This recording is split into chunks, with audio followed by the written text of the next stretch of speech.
नमस्कार दोस्तों, स्वागत है आप सबको द ब्रोकन साइड में। कभी कभी कुछ लोग ज़िंदगी में सिर्फ एक बार मिलते हैं, लेकिन उनकी यादें हर रोज़ साथ चलती हैं। आज की कहानी उन्हीं यादों की है। एक ऐसी कहानी जो ख़त्म तो हो गई थी, लेकिन उसका दर्द कभी ख़त्म नहीं हुआ। अनाया एक छोटी सी लाइब्रेरी में काम करती थी। हर दिन वही पुरानी किताबें, वही शांति सेम ज़िंदगी। उस ज़िंदगी से कोई शिकायत नहीं थी, पर कभी कभी उसका दिल चुपके से रोता था। वो हर सुबह एक ही वक्त पर लाइब्रेरी पहुंचती थी और शाम को घर जाती थी। और एक दिन उसकी ज़िंदगी में कबीर आया। कबीर एक लिखने वाला लड़का, खुद में खोया हुआ, थोड़ा सा टूटा हुआ, पर उसकी आंखों में एक अलग सी चमक थी। पहली बार लाइब्रेरी में आया था कुछ लिखने के लिए। उस दिन अनाया ने उसे पहली बार देखा। कबीर हर रोज़ आने लगा, दोनों का सामने सामना हुआ। छोटी छोटी बातें होती। अनाया के लिए कबीर बस एक पाठक था पहले, लेकिन धीरे धीरे वो उसके दिन का एक हिस्सा बन गया। एक दिन कबीर ने पूछा, अनाया तुम कभी कुछ लिखती हो? वो मुस्कुरा कर बोली, मैं तो बस लोगों की लिखी हुई पढ़ती हूँ। पर कबीर ने उस दिन कुछ अलग देखा था उसकी आंखों में, एक छुपी हुई कहानी। दोनों के बीच रिश्ता गहरा हो गया। कबीर लिखता, अनाया पढ़ती। कभी कभी कबीर अपनी लिखी अनाया को सुनाता था। उनकी दोस्ती अब शब्दों से आगे बढ़ने लगी थी। और एक दिन बिना कुछ कहे उनकी आंखों ने एक दूसरे को प्यार का इज़हार कर दिया। पर ज़िंदगी हमेशा वैसी नहीं होती जैसे हम चाहते हैं।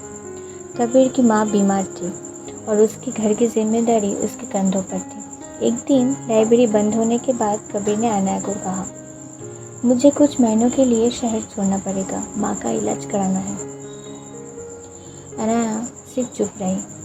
उसने कुछ नहीं कहा, बस एक छोटी सी डायरी कबीर के हाथ में दे दी।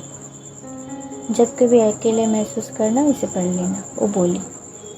कबीर गया और उसके बाद कभी वापस नहीं आया। 6 महीने बीत गए, ना कोई फ़ोन ना कोई मैसेज। अनाया हर दिन उसी कुर्सी में बैठकर कबीर के लौटने का इंतज़ार करती थी। वो डायरी उसके पास थी। 1 साल बाद एक शाम लाइब्रेरी के बाहर एक आवाज़ सुनाई दी, अनाया। वो पलट कर देखा कबीर, लेकिन कुछ अलग था उसमें। आंखों में वो चमक नहीं थी, हाथ में एक सर्टिफिकेट था। कबीर की माँ अब नहीं रही। उसने कहा, मैं लौट कर तो आया हूँ, पर खुद को खोकर। अनाया ने उसकी तरफ देखा, लेकिन कुछ नहीं कहा, सिर्फ एक मुस्कान जिसमें सिर्फ दर्द था।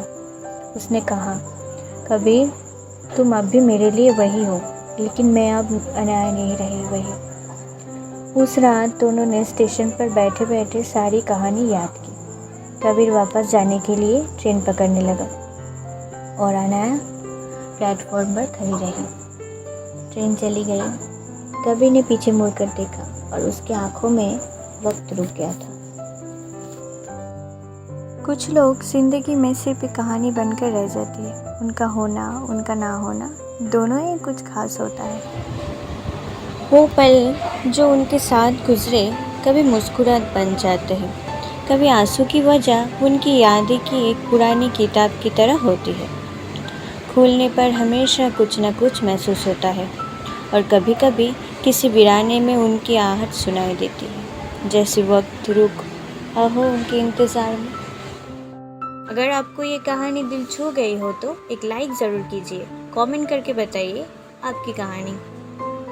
और हाँ, ऐसे ही दिल छू जाने वाली कहानी को देखने के लिए द ब्रोकन साइड चैनल को सब्सक्राइब करना मत भूलिए। मिलते हैं अगले वीडियो में, तब तक अपना ख्याल रखिए।